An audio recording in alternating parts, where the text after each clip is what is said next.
جڑواں شہروں راولپنڈی اسلام آباد میں گرمی کی شدت میں اضافے کے ساتھ ہی بجلی اور گیس کی لوڈ شیڈنگ میں اضافہ ہو گیا ہے۔ ہر 2 گھنٹے بعد 1 گھنٹے بجلی کی لوڈ شیڈنگ کی جا رہی ہے۔ مزید جانیں گے ڈان نیوز کے نمائندے طاہر نصیر سے۔ طاہر بتائیے کیا صورتحال ہے؟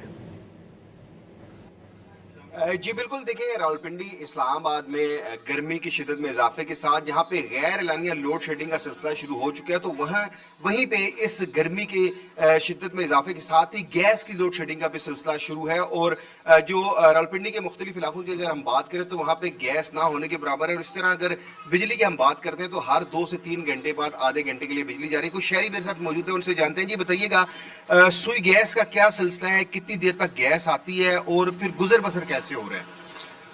گیس کی لوڈ شیڈنگ کا مسئلہ تو بہت زیادہ ہے ہمارے محلے میں۔ صبح 7 بجے آتی ہے 8 بجے تک، 8 سے اس کے بعد پھر 3 بجے سے لے کے 4 بجے تک آتی ہے۔ اس کے بعد میرے خیال سے آتی ہی نہیں ہے، اگر آتی ہے تو بہت کم آتی ہے۔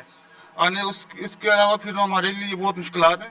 مشکلات سے مراد یہ ہے کہ ہم جاتے ہیں سلنڈر بھروانے کے لیے، سلنڈر بھی جائیں تو ادھر 500 روپے کلو گیس میں سر آ رہی ہے۔ اس کے علاوہ اتنے پیسے تو ہمارے پاس ہوتے نہیں ہیں کہ ہم 2 دن کے بعد گیس بھروانے کے لیے جائیں۔ سے یہ آپ نے سنا کہ 3 گھنٹے آتی ہے، پھر آدھا گھنٹہ 1 گھنٹے، اور آئی ایس کو حکام کا یہ کہنا ہے کہ اس وقت جو بجلی کی طلب ہے وہ 2449 میگا واٹ ہے، جبکہ جو اس وقت موجودہ کوٹا ہے وہ 2050 ہے، اور جو 400 جو میگا واٹ بجلی ہے وہ نہ ہونے کی وجہ سے غیر اعلانیہ لوڈ شیڈنگ کا سلسلہ جاری ہے۔ البتہ گرمی کے اس موسم میں جہاں پہ غیر اعلانیہ بجلی کی لوڈ شیڈنگ ہو رہی ہے تو وہیں پہ سوئی گیس کی لوڈ شیڈنگ کا بھی سلسلہ جاری ہے۔ بہت شکریہ ان تفصیلات کے لیے۔